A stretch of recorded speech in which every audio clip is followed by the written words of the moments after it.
Ouais, c'est un match cruel, très très cruel. On tombe sur une bonne équipe qui fait une bonne entame de match. On a les ressources pour revenir à 1-1. Et puis, comme souvent dans le football, les causes extérieures impactent beaucoup le jeu. C'est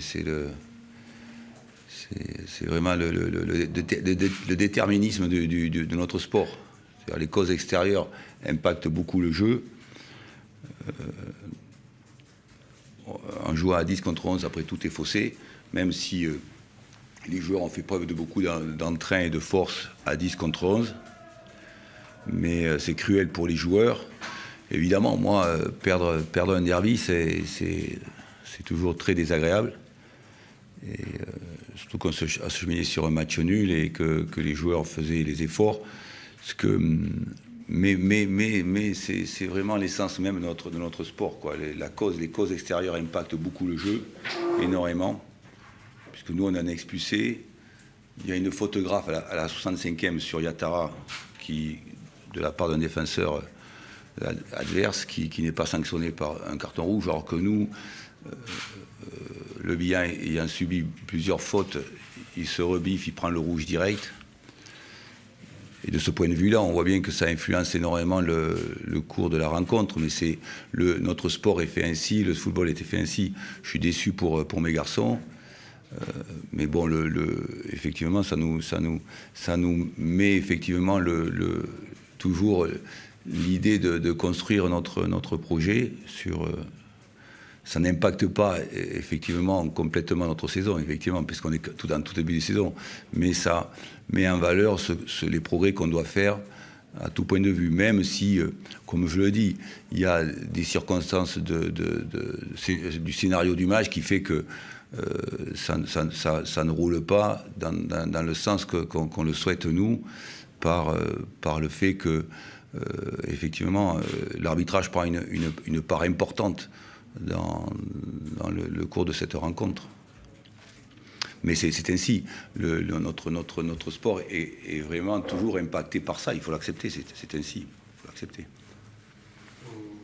Sur l'action de Le Bihan, vous êtes également expulsé. Vous trouvez le rouge de Le Bihan très sévère Je suis étonné parce que je m'approche du quatrième arbitre. Le problème des quatrièmes arbitres, c'est que c'est très intéressant de mettre un quatrième arbitre lorsqu'il veut bien s'adresser et parler aux entraîneurs. Là, il ne veut pas s'adresser à moi. Et moi, je lui dis qu'ils auraient dû intervenir plus tôt sur les actions, sur ce que subissait Michael Le Bihan. Et il ne me répond pas. Il appuie sur son bouton pour appeler l'arbitre et je prends le rouge direct. On aime bien, dans l'arbitrage Frenchy, on aime bien l'autoritarisme. Montrer que toujours on est très autoritaire et qu'on sait imposer sa loi. Un peu comme quand tu te fais arrêter sur le bord de la route, quoi. C'est un peu ça. C'est le même système. Comment tu fais le policier qui sanctionne énormément les acteurs du jeu. C'est dommage. C'est dommage que ces gens-là, ils aient pas arbitré il y a 30 ou 40 ans, parce qu'ils auraient vu ce qui se passait. C'était autrement plus difficile pour les arbitres à l'époque. Voilà. Mais bon, voilà, ça fait partie. Moi, j'aurais pas dû sortir de ma zone et ne pas parler au quatrième arbitre. Mais la plupart du temps, si vous avez un quatrième arbitre très expérimenté, il vous dit ça va, assis-toi, calme-toi. Là, il n'a pas voulu m'adresser la parole du tout. Il appuie sur son bouton en disant voilà, expulse-le, quoi. Voilà. C'est comme ça.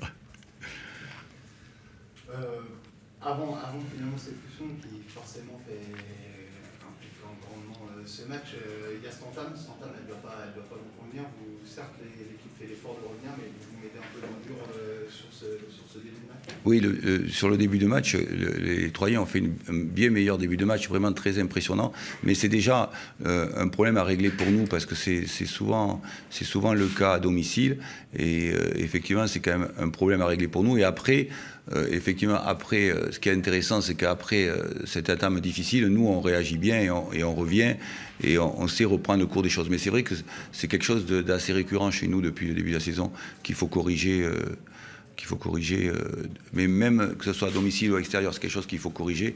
Ces entames de match un peu douloureuses, un peu plus difficiles que l'ensemble du reste du match, de la rencontre. C'est vrai. Mais c'est exact. Marc, le système que Laurent Maclès avait mis en bloquant les latéraux et les doublements que vous avez dit, vous êtes un vachement gêné pour la relance derrière, c'était pas non plus très simple de faire. Oui, c'est pas très simple, mais après on a repris le dessus au bout de 15-20 minutes de jeu et après c'était beaucoup mieux. Mais c'est vrai que l'équipe de Troyes a fait à 11 contre 11 a fait un très très bon début de match. Après nous on a su se reprendre et aller mieux. Mais après ce qui impacte beaucoup la rencontre, c'est évident, mais c'est lié à notre sport. C'est le fait qu'on se retrouve très rapidement à 1 de moins, quoi. C'est vrai que là, à partir de là, c'est compliqué, quoi. C'est plus compliqué. Et même si nous, on a su s'exprimer à 10 contre 11 d'une façon très, très intéressante. Et malheureusement, bon, c'est cruel parce qu'on perd en fin de match à 10 contre 11, c'est un peu cruel par rapport à l'investissement des joueurs, quoi. Voilà.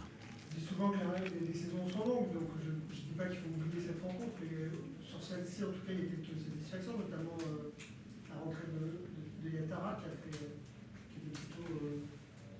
Oui, non, la saison est très longue. C'est un match, voilà, c'est pas comme si on était au mois d'avril-mai. Hein. C'est un match dont on doit se servir pour progresser, corriger nos défauts et améliorer nos qualités, évidemment.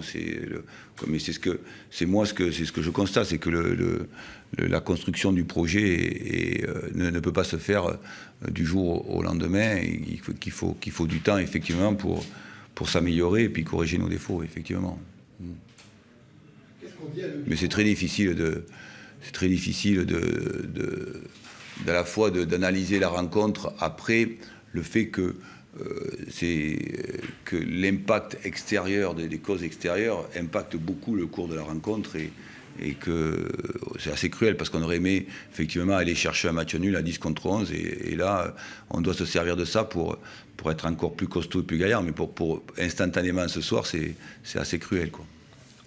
Qu'est-ce que vous dites à Mickaël Le Bihan après, parce que c'est un côté je peux comprendre, mais il faut garder ses nerfs, parce qu'il y a mine de rien, il y a quand même ce geste et vous le comprenez parce qu'il y a beaucoup de fautes, etc. Mais j'imagine aussi il faut essayer de... Oui, évidemment, il le sait lui-même, il n'a pas besoin de lui dire, il sait parfaitement qu'il aurait dû, c'est ce qu'il a dit en rentrant à la mi-temps, il a dit « je suis désolé, j'aurais dû garder mon sang-froid », mais on peut prendre beaucoup de recul, les sanctions tombent très très vite. C'est marrant la différence qu'il peut y avoir entre un arbitrage anglais ou sud-américain. Dernièrement, c'est juste pour l'anecdote, j'ai regardé Colombie-Brésil, Brésil-Colombie, c'est un déconné. Si c'est chez nous, le match il est fini au bout de 20 minutes, c'est 6 contre 6 on terminait, 5 contre 5. Si tu regardes les matchs anglais chez nous, chaque fois tu termines Ligue 1 ou Ligue 2, tu termines à 8 contre 8, au bout d'une demi-heure. Parce que c'est un sport de contact, c'est un sport d'engagement et qu'il faut parfois prendre un peu plus de recul pour accepter que l'idée que les joueurs s'affrontent. C'est ce que je te dis. Si tu avais vu les arbitres, si les arbitres dans les années 80 avaient dû sanctionner comme on sanctionne maintenant, au bout de 20 minutes, on était 4 contre 4. Hein. C'est pas compliqué par rapport à ce qu'on vivait et ce qu'on faisait sur le terrain. Mais bon, c'est ainsi. C'est ainsi. Mais bon, Mickaël est parfaitement conscient qu'il aurait dû garder son sang-froid. Il en est parfaitement conscient. C'est bon. Merci.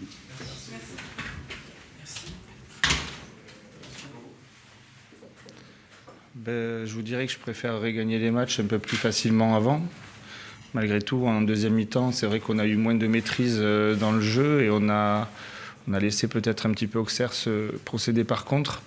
Donc c'est toujours important de gagner les matchs, que ce soit dans les dernières minutes ou pas. Je suis très heureux ce soir de venir gagner ici puisqu'on est tombé contre une belle équipe d'Auxerre et tout le monde ne viendra pas prendre des points à Auxerre. Donc voilà, je suis très satisfait de ce que je vois de mon groupe. C'est encore un remplaçant qui rentre et qui marque. Donc ça montre aussi les valeurs qu'ont ce groupe. Et c'est ce que je leur ai dit à la fin du match, c'était qu'il fallait qu'on continue comme ça pour essayer de prendre le plus de points possible avec beaucoup de valeurs et d'humilité comme on essaye de mettre en place depuis le début. Ça a été un derby assez tendu, il fallait garder ses nerfs. C'était aussi une clé avec le... C'est ce que je leur ai demandé à la mi-temps. C'est pour ça aussi qu'à un certain moment, j'ai fait des changements sur certains joueurs qui avaient des cartons. Il était important de garder ses nerfs. Il était important peut-être de passer un peu plus par les côtés. On est passé un peu trop dans l'axe à mon goût. Et ça facilitait le pressing d'Auxerre. Donc maintenant, on ne va pas faire la fine bouche ce soir. On est très heureux de prendre 3 points et de repartir d'ici avec 3 points. Est-ce qu'à un moment, deuxième mi-temps, vous avez un peu peur de la tournure des événements, parce que finalement, c'est en infériorité numérique que presque Auxerre a les meilleures situations pendant 10 minutes, un quart d'heure? Oui, on a eu 10 minutes, un quart d'heure, vous avez tout à fait raison, on a eu 10 minutes, un quart d'heure un peu compliqué, mais c'est toujours difficile de gérer une infériorité numérique, puisque nous, on fait rentrer un petit peu des joueurs justement pour pousser, et après, on est moins en sécurité. Donc, en fait, à un certain moment, ça peut être compliqué à gérer. Et alors, je ne peux pas vous dire que j'ai pas eu peur. J'avais surtout peur d'un coup de pied arrêté ou d'une erreur de notre part qui aurait pu nous coûter cher. Mais en soi, je sais aussi ce qu'est capable de faire mon équipe, et notamment dans la maîtrise. Après, bien sûr, il est plus facile de maîtriser à 10 contre 11 qu'à 11 contre 11. Malgré tout, en première mi-temps, je pense qu'on a mieux maîtrisé notre première mi-temps que la deuxième. Et c'est sur ça qu'il va falloir travailler. Laurent, juste une petite question. Il y avait 6 nouveaux joueurs titulaires ce soir. Oui. Ça prouve que le groupe travaille bien ensemble. Vous avez réussi déjà à avoir une certaine complémentarité, cohésion dans le groupe. C'est rapide. Oui, vous savez, quand il y a énormément de joueurs qui arrivent, obligatoirement, il y a beaucoup de nouveaux joueurs sur le terrain. Après, ce qui est important aujourd'hui, c'est d'enchaîner les matchs, d'enchaîner les performances. Et c'est vrai qu'on travaille énormément à l'entraînement, la cohésion entre les joueurs, ce qu'il faut arriver à créer. Et eux aussi créent des choses entre eux. Mais le travail aujourd'hui que l'on met en place est un travail de longue haleine. Et on sait que le football et la saison est très longue. Donc il faut continuer comme ça. Et à la fin du match, vous avez encore plus de nouveaux presque sur le terrain. Donc il faut qu'on continue sur le même objectif qu'on s'était fixé. Et c'est d'essayer de prendre, bien sûr, comme tout le monde, le plus de points possible. Et d'avancer au classement et d'avancer dans notre championnat tranquillement. Justement, vous rejoignez Lorient et les Havre au bout du classement. Le classement, c'est quelque chose que tu essayes aussi de pas trop regarder, que tu demandes à tes joueurs de rester... En toute honnêteté, j'ai mis un tableau dans le vestiaire avec le classement. Donc ils vont le voir. Maintenant, après, il faut rester comme on est. Et il faut assumer à un certain moment le fait d'être dans les 3, dans les 2, dans les 4 premiers. C'est comme ça. Après, à partir du moment où vous avez les valeurs comme mon équipe aujourd'hui, à la fois dans le jeu et à la fois peut-être dans l'abnégation pour aller gagner des matchs, on aura sûrement des moments plus difficiles dans la saison. Donc aujourd'hui, il faut pas aussi ne pas dire on ne regarde pas le classement. On regarde le classement, on est bien placé, mais la saison est longue. Donc je vais vous dire une phrase bateau, mais les points qu'on a pris ne sont plus à prendre. Voilà, c'est mieux d'être là que d'être un peu plus dans le fond du classement et jouer avec un peu moins de sérénité. Vous avez fait ce choix aussi de composition de départ pour bloquer, je pense, les relances par les côtés d'Auxerre. C'était ciblé comme ça? C'était ciblé surtout par rapport aux 2 attaquants d'Auxerre et aussi, bien sûr, aller chercher le plus haut possible les latéraux pour empêcher, je ne vais pas vous donner tout ce qu'on a travaillé contre eux, mais empêcher plus ou moins les dédoublements aussi. On sait que c'est une force chez eux et c'est une force chez l'entraîneur adverse. Donc voilà, sur la première mi-temps, je trouve que ça a été bien. Sur la deuxième mi-temps, on aurait pu faire mieux. Mais je pense que le fait de jouer à 10 contre 11, par moment, fait déjouer un petit peu les équipes et c'est un peu dommageable. Merci. C'est bon, merci. Merci à vous.